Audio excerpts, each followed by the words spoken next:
या जिल्हा उपरुग्णालयाला भेट दिली, या रुग्णालयाच्या संदर्भात आपल्याला काय या ठिकाणची परिस्थिती जाणवते आणि आपण या संदर्भात काय काय उपाययोजना करणार किंवा अधिकाऱ्यांना काय काय सूचना करणार? मी आज या ठिकाणी ग्रामीण रुग्णालय जे आहे मेहकरचं, त्या ठिकाणी भेट दिली.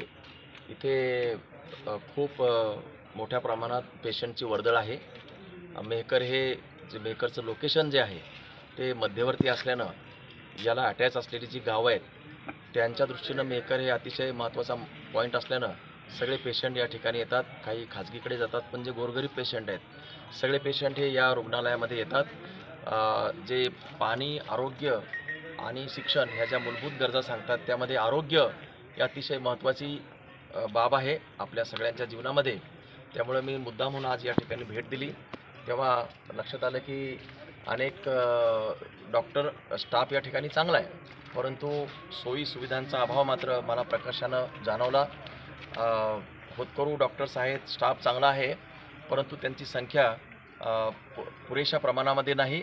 आजही ग्रामीण रुग्णालयामध्ये 4-5 डॉक्टरच्या 4-5 व्हॅकन्सीज आहेत, त्या भरणं आवश्यक आहे. अद्ययावत काही सोयी सुविधा आहेत त्याही प्रोव्हाइड करण्याची गरज आहे. त्याचबरोबर जे आपत्कालीन जे काही सोयी सुविधा द्यावे लागतात, जसं ॲक्सिडेंट असतं, डॉग बाईट्स असतं किंवा जळालेले स्नेक बाईट असतात, जळालेले जे काही पेशंट असतात, असे जे काही आपत्कालीन जे ट्रॉमा केसेस येतात ताबडतोब त्यांना हाताळण्याची गरज असते. ते ट्रॉमा सेंटर या ठिकाणी उभं राहिलेलं आहे, चांगली गोष्ट आहे, परंतु त्याला अद्यापही आकृतिबंधानुसार जे 15 कर्मचारी डॉक्टर्स, वैद्यकीय अधिकारी, कुशल आणि अकुशल कर्मचाऱ्याची जी गरज आहे ती अद्याप या ठिकाणी मंजूर झालेली नाही. आकृतिबंधच मंजूर व्हायचा आहे. मला असं वाटतं की बिल्डिंग तयार आहे, पण या ठिकाणी ट्रॉमा सेंटर चालू न होण्याचं कारण म्हणजे इथं त्याला लागणारा सपोर्टिंग स्टाफ नाही आहे आणि स्टाफसाठीचा आकृतिबंध अद्याप मंजूर नाही. आणि आकृतिबंध मंजूर करण्याची जी प्रोसिजर आहे ती खूप क्लिष्ट असते.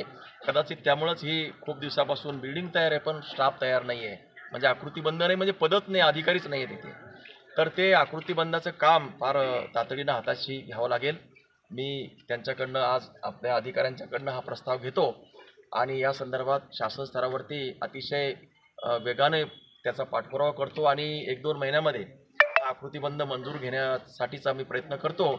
आकृतिबंध मंजूर झाला की पदं या ठिकाणी येतील आणि पदं आली की त्या ठिकाणी जो सपोर्टिंग जो अधिकारी वर्ग लागेल, एक्सपर्टाईज, ज्याच्यामध्ये अस्थिव्यंगतज्ञ आहेत, भूलतज्ञ आहेत, सर्जन आहेत, रेग्युलर आपले फिजिशियन आहेत, कुशल आणि अकुशल आणखी बराचसा स्टाफ आहे. 15 लोकांचा अकुशल आकृतिबंधानुसार मागणी आहे. मला तर असं वाटतं की याच्यामध्ये आणखी आपण या भागातल्या पेशंटची संख्या लक्षात घेता आणि या व्यवस्थेवरती, या सेंटरवरती अधिक लक्ष देण्याच्या दृष्टीनं भविष्यामध्ये या आकृतिबंधामध्ये वाढ करून हा 30पर्यंत आपण नेऊ. म्हणजे या संदर्भामध्ये पेशंटला होणारी जी गैरसोय आहे ती होणार नाही आणि एक अद्ययावत सेंटर या ठिकाणी कसं उभं राहील यासाठी आपण प्रयत्न करण्याची गरज आहे. मी त्यामध्ये लक्ष घातलेलं आहे. मधल्या काळात कर्मचारी रिक्त पदं असल्यामुळं या दवाखान्याच्या नावाखाली एक रेफर नावाचा शब्द लागायचा. Mehkar to Sambhajinagar, Mehkar to Pune, Mehkar to Mumbai, हा शब्द तुमच्या कार्यकाळात नाहीसा होईल का? मागे काय घडलं खरंच मला त्याची माहिती नाही, परंतु यापुढे मी तुम्हाला सांगितल्याप्रमाणे शिक्षण, आरोग्य, पाणी या गोष्टीवर ज्या मूलभूत सोयी सुविधा आहेत त्या पुरवण्यासाठी मी खूपच प्रकर्षानं काम करणार आहे. आणि असं जर यापूर्वी जर कोणी काही केलं असेल रेफर, आणि तीच कॉन्सेप्ट जर आता कुठे काही असेल, refer to Aurangabad, refer to वगैरे, ही फार मोठी कीड आहे ती सगळी ॲक्च्युली. तशी जर असेल आणि जर माझ्या निदर्शनास आली ती समूळ नष्ट करण्यात येईल. मला असं वाटतं तो रोग या मेहकर शहराला लागणार नाही आणि माझा या कर्मचाऱ्यावर, या डॉक्टरवरती आणि त्यांच्या प्रोफेशनवरती पूर्ण विश्वास आहे. त्यांच्यावरती इथल्या मतदारसंघातील सगळ्या आमच्या सर्वसामान्य जनतेचं, गोरगरीब जनतेचं, ज्यांच्याकडे पैसा नाही, अडका नाही, त्यांच्या या सगळ्या जनतेचं भविष्य यांच्यावरती अवलंबून आहे. त्यामुळं मी या सगळ्या कर्मचाऱ्यांना आत्मविश्वासानं त्यांच्या पाठीमागं उभं राहणार आहे. त्यांना हवं काय नाही ते सगळं प्रोव्हाइड करणार आहे. त्यांच्या पाठीमागं मी उभं राहील आणि मला खात्री आहे की ते आमच्या सगळ्या जे गोरगरीब पेशंट आहे त्यांची सेवा आणि शुश्रूषा अतिशय चांगल्या पद्धतीनं ते करतील.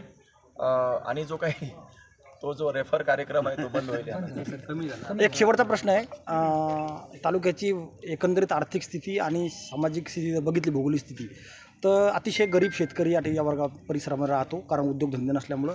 आणि या दवाखान्यामध्ये मुख्यमंत्री सहाय्यता निधी आणि महात्मा फुले आरोग्यदायी योजना याचा एखादा कक्ष तुमच्या माध्यमातून उभा करता बिलकुल करणार आहे. फार माझ्या जिव्हाळ्याचा प्रश्न आहे. मी या संदर्भामध्ये कालच आमच्या लोकांशी चर्चा केली की मी मंत्रालय स्तरावरती सुद्धा या संदर्भात एक स्पेशल व्यक्ती ठेवणार आहे. आणि या ठिकाणी सुद्धा जे काही मुख्यमंत्री सहायता निधी असेल किंवा त्या अनुषंगानं आपले काही हॉस्पिटल्स औरंगाबादला आहे, संभाजीनगरला आहे, त्या ठिकाणी जातात, तिथे त्यांना मदत होत नाही, त्यांच्या दृष्टीनं सुद्धा मी प्रयत्न करणार आहे की त्याचा पाठपुरावा करील. आणि इथल्या काही हॉस्पिटलला सुद्धा त्या सोयीसुविधा ज्या काही आहेत शासनाच्या, त्या लागू कशा करता येईल. मी काही प्रायव्हेट हॉस्पिटल्स आहेत अजून मी त्यांच्याशी बोललो नाही, पण या हॉस्पिटल मेहकरलाच ते अवेलेबल झाल्या तर अधिक चांगलं होईल. त्यासाठी मेहकरचे दवाखाने जे हॉस्पिटल्स आहेत प्रायव्हेट, ते सुद्धा अपडेट होणं गरजेचं आहे.